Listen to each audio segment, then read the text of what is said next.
Imagine a place that tells a story spanning centuries. Where culture and nature intertwine to create something truly extraordinary.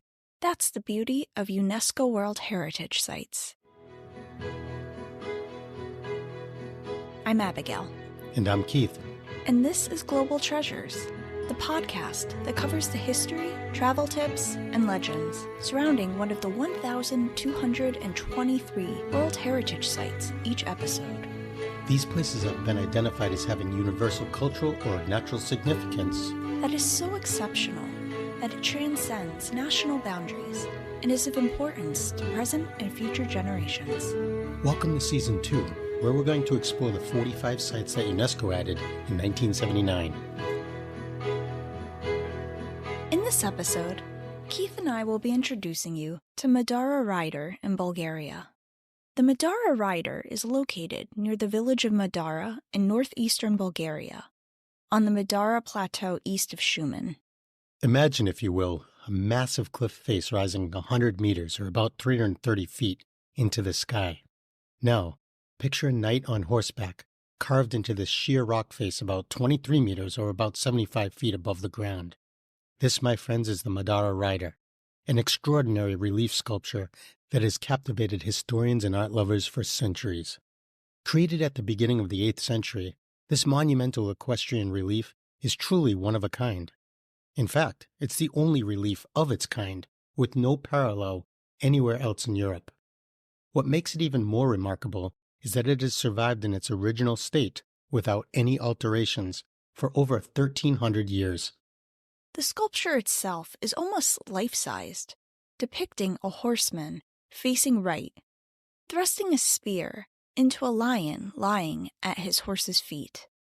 If you look closely, you'll spot a dog running after the horseman. Time and erosion have taken their toll, and some details, like the horseman's halo and garments, and a bird in front of his face, are now barely recognizable. But the Madara Rider is more than just a stunning piece of art. It's a historical document carved in stone. Surrounding the relief are 3 partially preserved inscriptions in medieval Greek, chronicling important events in the reigns of the famous Bulgarian Khans, Tervel, Krum, and Omertag. These inscriptions, dating from roughly AD 705 to 801, offer us a rare glimpse into the early years of the Bulgarian state. Just some context. Madara was the principal sacred place of the First Bulgarian Empire before Bulgaria's conversion to Christianity in the 9th century. Archaeological excavations have revealed fascinating details about the site's history. Between 1924 and 1935, researchers discovered the remnants of a complex about 250 meters north of the relief. This complex is believed to have served as a pagan shrine, possibly a 3-aisled church, and included a rectangular building thought to be the ruler's private dwelling. Here it's believed that the ruler performed sacred rituals related to Tangra, the supreme deity of the early Bulgars. The complex itself is commonly dated to the 2nd quarter of the 9th century, based on pottery found during excavations in the 1970s. However, some scholars argue that the earliest buildings were actually founded after Bulgaria's conversion to Christianity, suggesting that the pagan temple and ruler's dwelling were built on the site of an early Byzantine basilica. Intriguingly, about 2 miles northeast of the relief, another group of buildings was discovered later in the 20th century. This complex included a 5th to 6th century basilica with an inner rectangular structure, which some interpret as a pagan temple, though the evidence for this interpretation is pretty limited. Now let's delve into one of the most intriguing aspects of the Madara Rider, its meaning and symbolism. Despite centuries of study, the true significance of this monumental sculpture still remains somewhat of a mystery. Some early researchers considered it an example of the Thracian horseman, a recurring motif in Paleo-Balkanic mythology.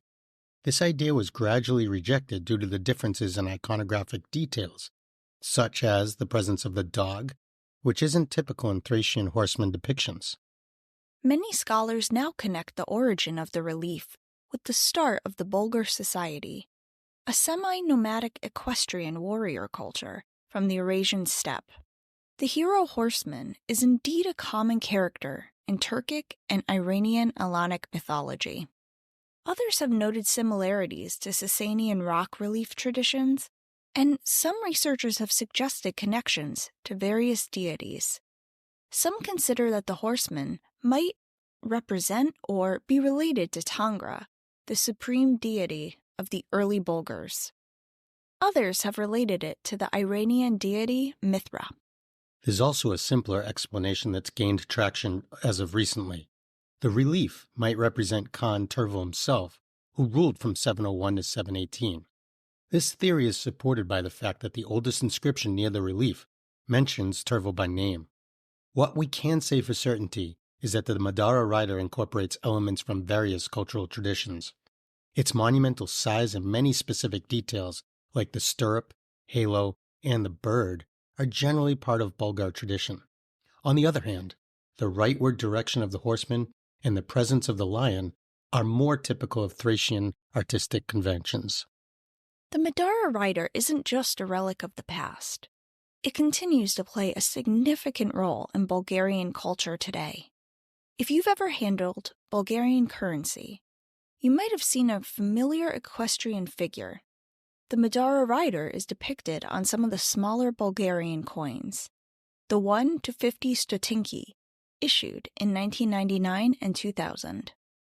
Looking to the future, when Bulgaria adopts the euro, you might just see the Madara rider on those coins too. In an official survey on June 29, 2008, the Madara horseman won the public vote for the design of Bulgaria's future euro coins. And here's a fun fact to make you smarter than your average tourist. The Madara rider's influence extends far beyond Bulgaria, all the way to Antarctica, in fact. Madara Peak on Livingston Island in the South Shetland Islands is actually named after this historic site. So as we wrap up our exploration of the Madara rider, we're left with kind of a sense of wonder and mystery. This remarkable relief carved into the sheer cliff face over 1,300 years ago continues to captivate us with its artistry and the secrets it holds. It stands as a testament to the rich cultural heritage of Bulgaria and the complex interplay of traditions that shaped this region in the early Middle Ages. The Madara rider reminds us that sometimes the most enduring monuments are those that leave us with questions.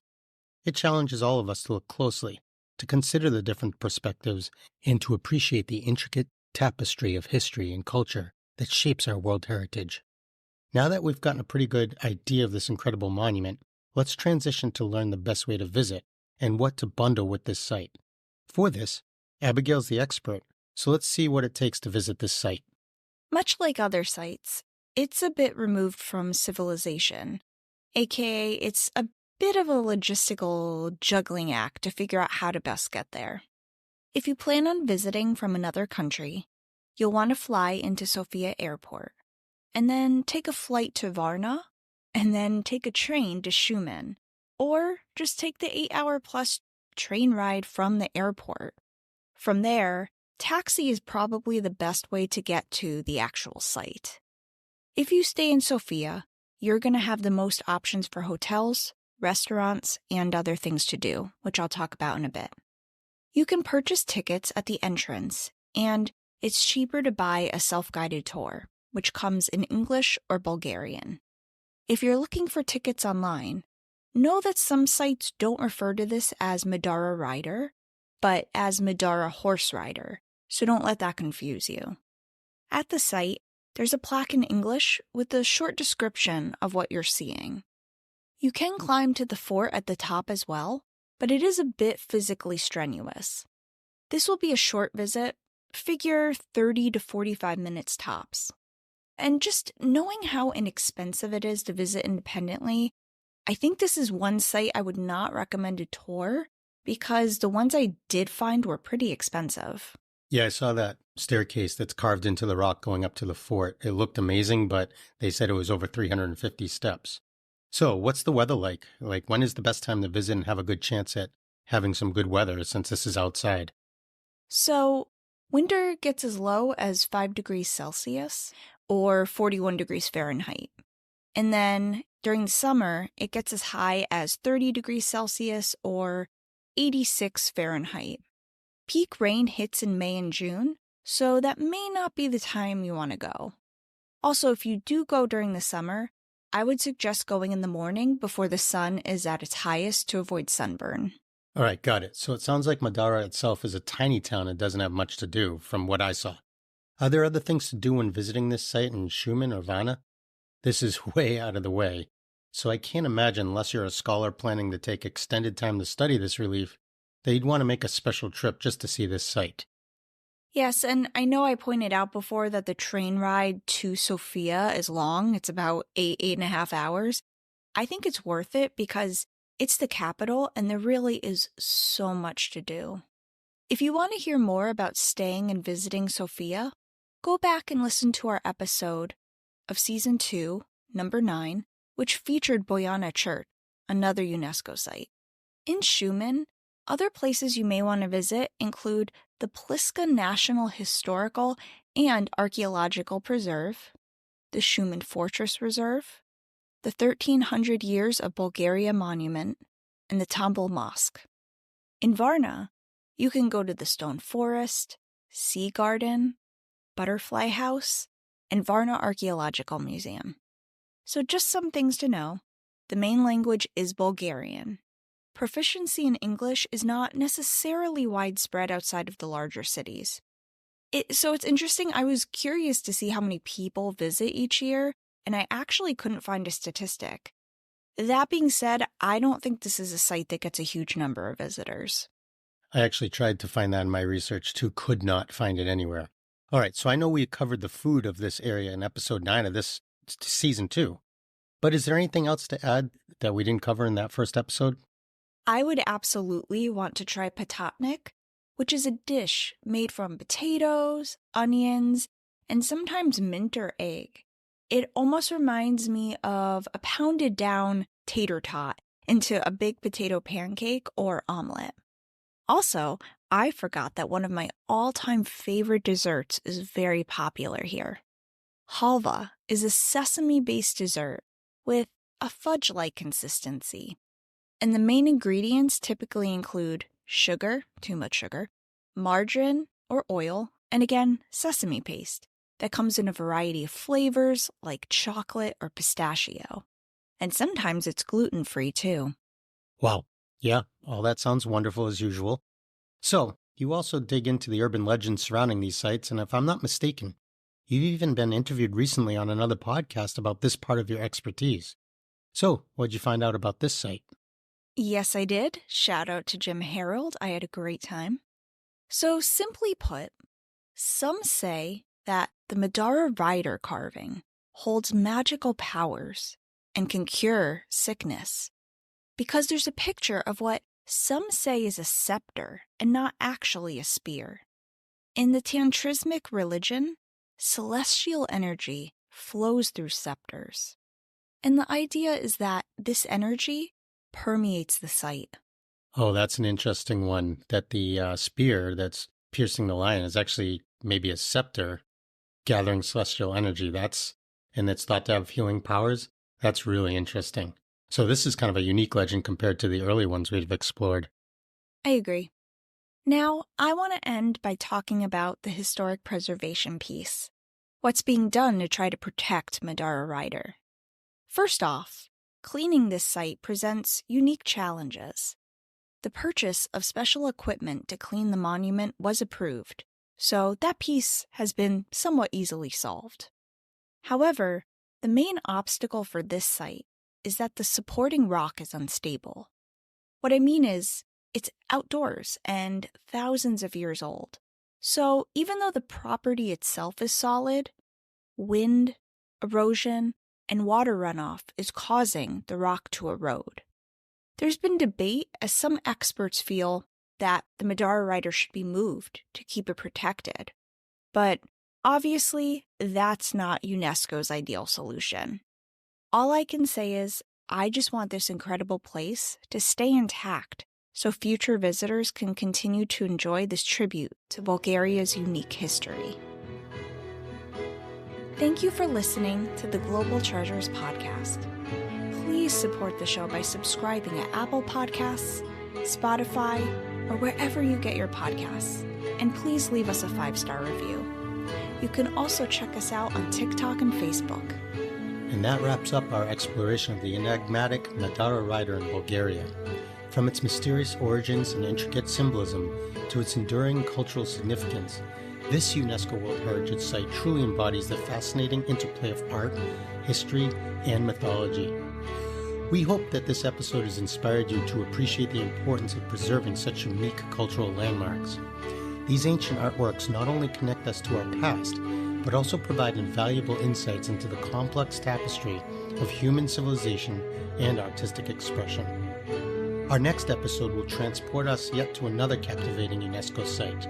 We're heading out to Tunisia to explore the Medina of Tunis, a labyrinthine old city that's been a vibrant center of urban life for over a millennium.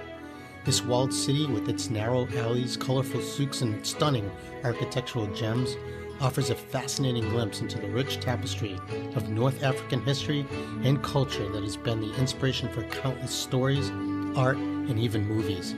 It's a place where the past and present intertwine in a way that's sure to ignite your imagination. So join us next time as we wander the winding streets of the Medina of Tunis and delve into the cultural crossroads of the Mediterranean.